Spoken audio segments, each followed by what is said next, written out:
السلام عليكم ورحمة الله وبركاته، وأهلا بكم في حلقة جديدة من برنامج شاهد على العصر، حيث نواصل الاستماع إلى شهادة الفريق سعد الدين الشاذلي رئيس أركان القوات المسلحة المصرية الأسبق. مرحبا سعادة الفريق. مرحبا بك. نحن الآن يوم 20 أكتوبر الساعة 10:30 مساء في مقر القيادة العامة للقوات المسلحة. الرئيس السادات موجود، القائد العام وزير الحربية الفريق أحمد إسماعيل علي موجود، الفريق سعد الدين الشاذلي رئيس الأركان موجود، وأيضا القادة المساعدين رئيس المخابرات وقادة الأسلحة أو الأفرع الرئيسية.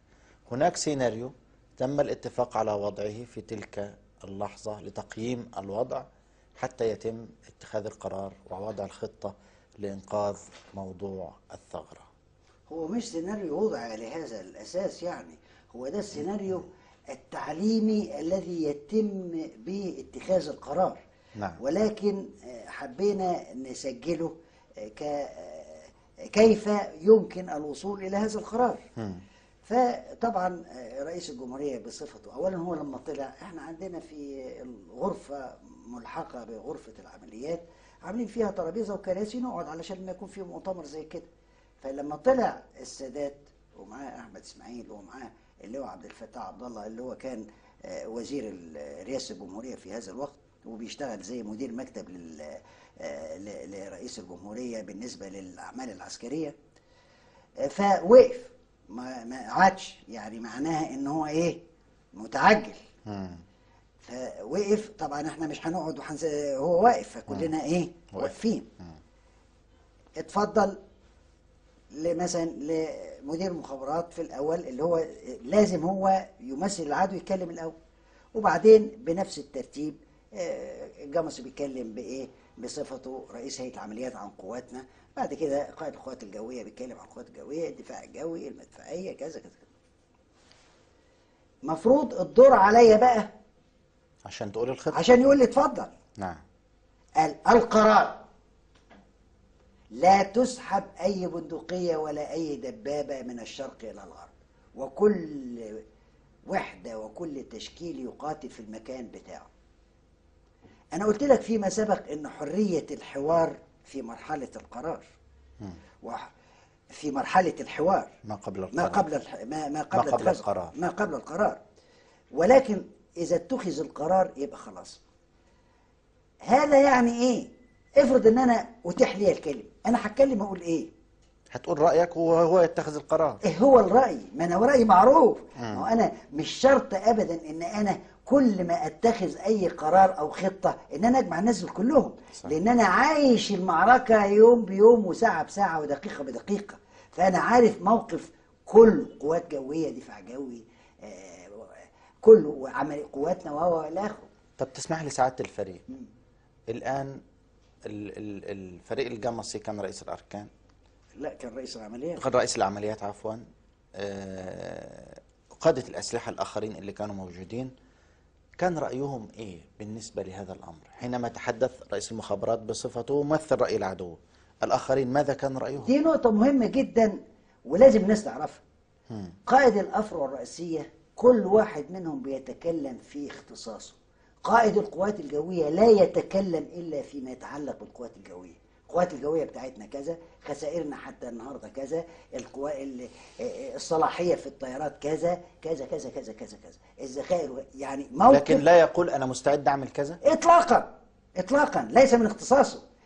ليس من اختصاصه، ولا الدفاع الجوي ان هو يتكلم، ولا يقول أنا رأيي كذا، ولا رأيه كذا. تتكلم عن موقف فقط. موقف تقرير، اسمه تقرير موقف، اسمه الاستماع إلى تقرير الرؤساء، حتى التسمية بتاعته واضحة، الاستماع إلى تقارير الرؤساء، كل واحد يتكلم عن تخصصه فقط. لكن الرئيس السادات عفوا ذكر ان اولا ده كان يوم 19. ما انت هتخليني اجرح في السادات؟ لا انا مش عايز تجريح. ما هتقول لي كده، ما هو هذا مش حقيقي، مش حقيقي. ما انا بنقول يا جماعه اكشفوا الاوراق وخلينا نثقف الشعب على الاصول. ايه؟ ليس من حق اي واحد من هؤلاء الرؤساء ان يتكلم في الخطه. يتكلم فقط عن تخصصه وموقفه. اللي المفروض ان هو يتكلم عن الخطه هو رئيس الاركان، ما هو حضرتك سعادتك ما اتكلمتش، ماشي. يبقى ما فيش خطه. ما بالعكس، افرض ان انا قال لي اتكلمت، هقول ايه؟ يسحب 4 ألوية مدرعة من الشرق إلى الغرب. الألوية المدرعة التي تسحب من الجيش الثاني هي اللواء رقم كذا ورقم كذا ورقم كذا، ويتم الانسحاب ليلة كذا. ويسحب اللواء المدرع الفلاني من الجيش تفصيل بقى شوية يعني، ويتم الانسحاب كذا، ويتمركز في المنطقة الفلانية. لكن اللي هينسحبوا دول مش اسرائيل هتاخد المواقع اللي هم فيها؟ لا، دول كلهم في النسق الثاني. الكلام ليس في النسق الاول. هنا الكلام يعني ما هماش متصلين بالعدو، مش متصلين في عندنا انساق. النسق الاول هي الكتائب المشاة متصله بالعدو، ودول ورا ما فيش اتصال، اي اتصال بين العدو يعني. طب هم ايضا هيسببوا ان القوات النسق الاول هتبقى مكشوفه، ظهرها مكشوف، مش محميه اطلاقا. هقول لك افسر لك كويس المناقشه دي، يا ريت المناقشه دي كانت تبقى ايه، مفتوحه للناس كلها. لان العدو عنده 8 ألوية مدرعه قدام الجبهه بتاعتنا، الجبهه المصريه. لما يدخل 5 يبقى عنده كام في الشرق؟ 3. نعم.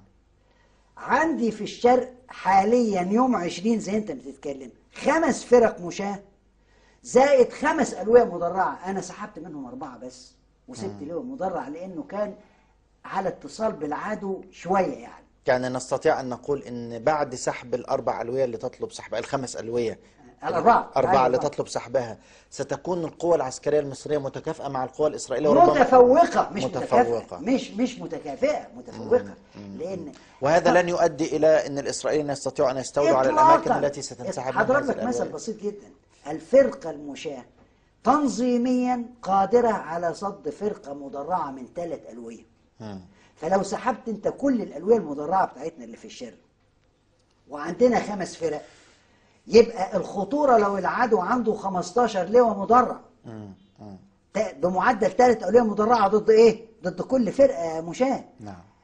العدو كل اللي عنده 3 ألوية مدرعة قدام 5 فرق مشاة. طب العدو ليه قذف بال5 ألوية المدرعة دي وعمل بها الثغرة؟ وفي الوقت اللي قواته اللي في المواجهة غير متكافئة، هل ده عملية بقى؟ هو مطمن ان احنا متفوقين في الدفاع، ولكن لا نستطيع ان ايه نطلع خارج المظله. ما هي العمليه انت قدام موقف معين، احنا متفوقين عليه في الدفاع بشكل ساحق، يعني لا يستطيع اطلاقا ان هو ايه يدمر قواتنا. بس هو مش عايز يدمر قواتنا، وعايز يدمر قواتنا من الايه؟ من الخلف والاجنبي، اللعبه اللي هو ايه برع فيها واللي عملها في كل الحروب، واللي خطتك قائمة على أساس حرمانه من هذا. قائمة على أساس أن أنا أحرمه من إمكان أن هو ينفذ هذا. خدت بالك؟ فبيدوله الفرصة، فعايز يضرب الخلف والأجناب. خدت بالك؟ فإذا ما اطمن. ما هو في ناس برضو اللي هم مش عارفين يقول لك إيه، طب وأنت ما دام أنت قوي كده، طب ما تمشي، أمشي إزاي؟ ما هو في طيران وفي حاجة زي يعني، وما فيش غطاء جوي، ومفيش غطاء جوي، ومفيش دفاع جوي، مش ممكن. في هذه الحالة لن يقابلني القوات المدرعة بتاعته، هيقابلني بالطيران بتاعه، بالطيران بتاعه. فإذا اللي عايز أقوله إن سحب ال4 الأولية المدرعة دول لن يؤثر إطلاقا على سلامة قواتنا في الشرق. طب ليه ما اختلفوا معك إذا طالما أنه لا؟ مين هم اللي اختلفوا مني؟ ما أنت الرئيس السادات والفريق أحمد إسماعيل. ده بقى أنا نفسي السادات هو اللي يقول، ما هو قال كلام ومحدش حاسبه عليه ومات. الأوراق والوثائق هي اللي تتكلم بقى. فريق أحمد إسماعيل ما قالش حاجة، لم يترك أي أوراق، لم يترك أي شيء. أنت هتخلينا نيجي بقى لما عرفناه بعد الإيه؟ هو قال هذا الكلام إن هو القرار لا تسحب أي إيه؟ أي قوات أو كتيبة أو بندقية أو دبابة ومش عارف، وانتهى الموضوع. وسعادتك لم تتكلم؟ لم أتكلم لأني تكلمت قبلها ب3 ساعات. لأني تكلمت، خطتي هو جاي مخصوص عشان إيه؟ لكن أنت طلبت رئيس الجمهورية ولم يسمع لك هنا. لا، ما هو مش عايز، ما هو لازم يا إما هنتقاتل بقى بالكلام يا إما بالطبنجات بقى، ولا إيه هيحصل؟ إيه اللي هيحصل يعني؟ إنما المهم أنه علم